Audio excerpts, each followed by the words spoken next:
Our happiness doesn't depend on the number of challenges we are handed, but on how they are handled.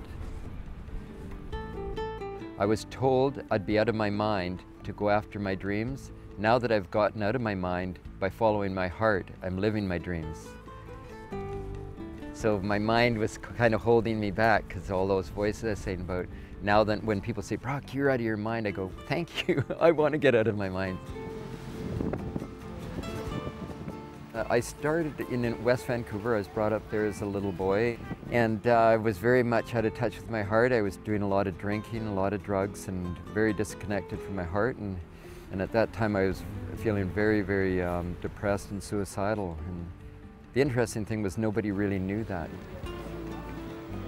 And what happened was, instead of taking my life, I decided to jump on my bicycle. And I ended up going through about 33 states and all of Mexico.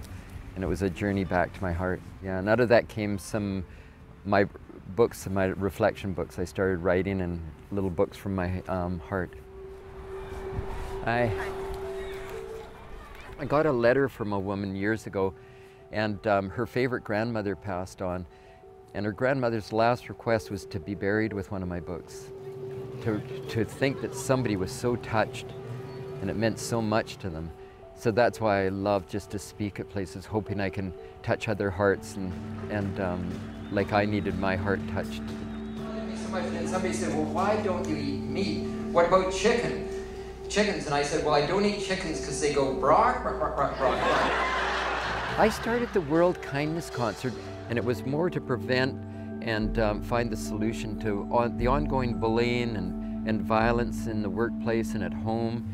I'd have performers of all different ages, styles, and different music and everything in the name of kindness.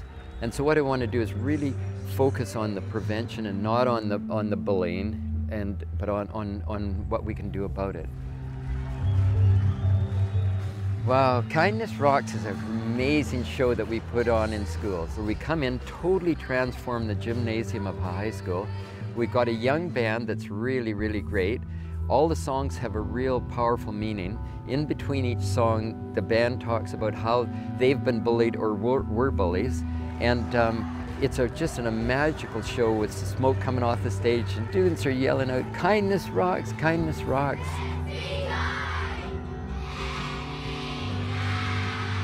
And then one of the things that we have is bracelets. And these are kindness in 9 different languages. And what the people do is they put them on their left wrist, and when they do an act of kindness, they move it to the right wrist. And they do that every day. So every day they put it back on there. So we're getting parents and teachers and students and everybody wearing these. And I think that's the way we end up getting a kinder world, because we're focusing on how can I be kinder. You know that beautiful saying, live each day as if it's your last? Wouldn't it be beautiful if everybody would live each day as if it's everybody they meet's last day?